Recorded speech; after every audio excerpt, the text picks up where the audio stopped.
गम्भीरेण च तत्पदं दर्शितं येन तस्मै गुरुवे नमः। गुरुर्ब्रह्मा गुरुर्विष्णु गुरुर्देवो महेश्वरः गुरुर्साक्षात् परब्रह्म तस्मै श्री गुरुवे नमः। श्री गुरुदेवाय नमो नमः। ब्रह्मांड की सभी शक्तियों को प्रणाम। गुरुदेव के श्री चरणों में प्रणाम। मंच पर बैठे हुए सभी मूर्धन्य ज्योतिष की जो मूर्धन्य विद्वान हैं उन सबको मेरे प्रणाम और सभा में विराजमान सभी विद्वानों को मेरा प्रणाम। आप लोगों के ज्ञान के समक्ष मेरे पास में कुछ भी नहीं है, लेकिन मैं छोटी सी बात आपके सामने पेश करने जा रहा हूँ। शायद वो आप लोगों को बहुत महत्वपूर्ण भी नजर आएगी अगर आप उसे समझने का प्रयास करेंगे। राजनीतिक परिदृश्य सब लोग जानते हैं, सरकारें बदलती रहती हैं, नए नए नेतागण मुख्यमंत्री प्रधानमंत्री राष्ट्रपति की कुर्सियों को शोभायमान करते हैं, परंतु उसका कार्यकाल कैसा होगा ये जानने की जो भविष्य वक्ता है उसके दिमाग में ये रहता है इसका कार्यकाल कैसा रहेगा, ये कैसा काम करेगा, इसकी सरकार कैसी चलेगी, कोई विद्रोह तो नहीं होगा, कोई समस्या तो पैदा नहीं होगी। इसको जानने के लिए हमारे पास मैथिली ज्योतिष के अंदर बहुत अच्छा एक सूत्र दिया है, बहुत अच्छा एक सिद्धांत है जिसको हम सिंहासन चक्र के नाम से जानते हैं। सिंहासन चक्र जो लोग मैथिली ज्योतिष का प्रयोग करते हैं वो सिंहासन चक्र से अच्छी तरह परिचित है। थोड़ा सा मैंने इसमें फेरबदल किया है, बहुत थोड़ा सा, लेकिन मैंने उसको पाया है कि जो मैंने फेरबदल किया है वो वास्तव में सटीक निकला है। कम से कम 20-25 राजनेताओं के शपथ ग्रहण को मैंने इसके ऊपर टेस्ट करने के बाद में मैं ये आपके सामने जो अपना फेरबदल है वो भी लेके आ रहा हूं। इसमें सिंहासन चक्र के अंदर 3 त्रिभुजों का प्रयोग किया जाता है जिन्हें कहते हैं अश्वपति, नरपति और गजपति। और इन अश्वपति में हम अश्विनी से और आश्लेषा तक के 9 नक्षत्रों को रखते हैं। नरपति में नभा से ज्येष्ठा तक के 9 नक्षत्र, गजपति में मूल से रेवती तक के 9 नक्षत्र, और इससे जो शीर्ष पे होते हैं वो मंगल के नक्षत्र होते हैं। और दूसरा उसको हम कहते हैं सिंहासन, शीर्ष को हम कहते हैं सिंहासन। उसके बाद आता है सिंह, दूसरा जो लेवल है। दूसरे लेवल पे सिंह का स्थान जो है सिंहासन से नीचे है और पट्टा से ऊपर, इसमें चंद्रमा और राहु के नक्षत्र आते हैं। फिर आता है पट्टा, तो पट्टा में जो है सूर्य और गुरु के नक्षत्र आते हैं। इसके बाद भरणी और मतलब शुक्र और शनि के नक्षत्र जो आते हैं वो आते हैं आसन के अंदर। और फिर सबसे नीचे आ जाता है आधार। आधार जो है प्रजा, आधार है प्रजा, और इसमें आते हैं केतु और बुध के नक्षत्र। तो आधार प्रजा है, आसन गणमान्य व्यक्ति, श्रेष्ठी, व्यापारी, उद्योगपति ये सब लोग हैं। प्रशासन के प्रति कैसा समर्पण होगा इनका, कैसा व्यवहार होगा, ये आपको किससे मिलेगा, आसन से पता चलेगा। आधार से पता चलेगा प्रजा का व्यवहार कैसा होगा।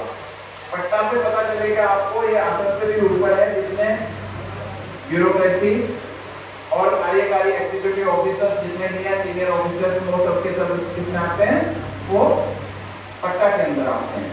सिंह, सिंहासन के नीचे सिंह आता है, और सिंह कौन है, आपका मंत्रिमंडल।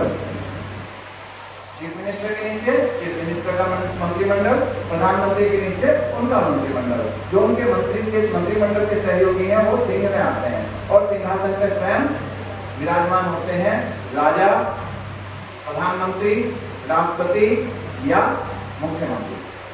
अब इनका कार्यकाल कैसा होगा, इसके लिए कुछ नियम हैं जिनको हमें याद रखने की जरूरत है। ठीक है।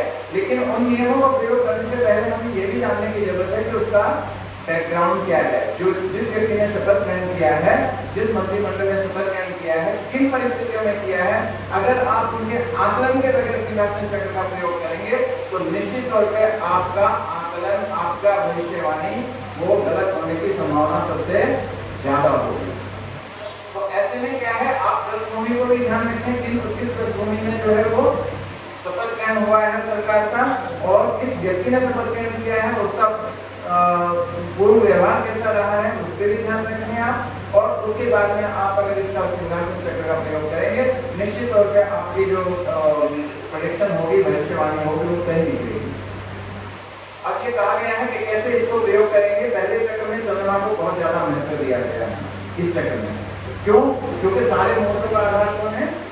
चंद्रमा से ही सारे मुहूर्त लिए जाते हैं। तो एक अच्छे मुहूर्त का चयन जो है वो चंद्रमा के बलशाली होना, मुहूर्त के चयन में बलशाली होना चंद्रमा का बहुत महत्वपूर्ण है।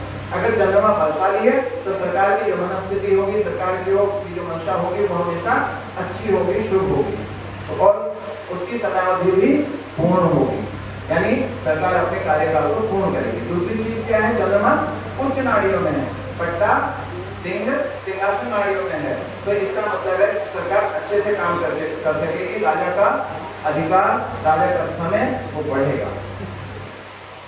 शनि प्रजा और लोकतंत्र का कारक है। सिंहासन चक्र में शनि की स्थिति भी बहुत महत्वपूर्ण है। शनि आपको पता है मृत्युकारी कारक है, विनाशकारी कारक है। तो लग्न, दशम और चंद्रमा, इन तीनों पर जो है शनि की पीड़ा निश्चित तौर पर नहीं होनी चाहिए, बिल्कुल नहीं होनी चाहिए। सूर्य पर और शुभ ग्रहों पर शनि की युति या दृष्टि होगी तो वो भी बुरे फल प्रदान करेगी। स्वयं शनि पाप ग्रह के नक्षत्रों में ना हो मुहूर्त में, और पाप ग्रहों के साथ ना हो।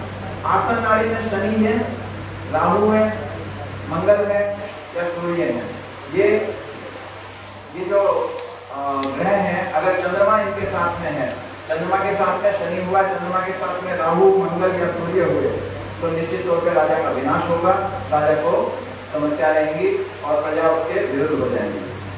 शनि अपनी आभासी वक्री गति में अगर आसन नाड़ी में है तो निश्चित विनाश होगा राजा का, उसको हमेशा समस्या रहेंगी। कुछ बुध बृहस्पति सिंहासन या केंद्र नाड़ी में है तो फिर तो कोई दिक्कत नहीं है, राजपुत्रता जो है इतने बढ़िया निर्णय देगी। और आप देख ही रहे हैं कि हमारे जो है गुरु स्वरूप हमारे प्रधानमंत्री जी, आप उनके निर्णय निश्चित तौर पे आप लोग बहुत अच्छे लग रहे होंगे।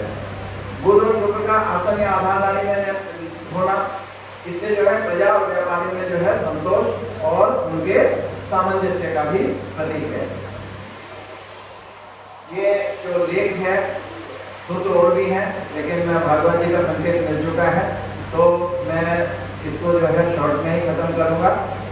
तो धन्यवाद दूंगा मैं त्रिमूर्ति पंडित शिव कुमार शर्मा जी, भागवत जी और जैन साहब, इन्होंने मुझे मौका दिया आपके समक्ष इस सूत्र को पेश करने का, रखने का। बाकी पत्रिका में भी ये लेख छपा है।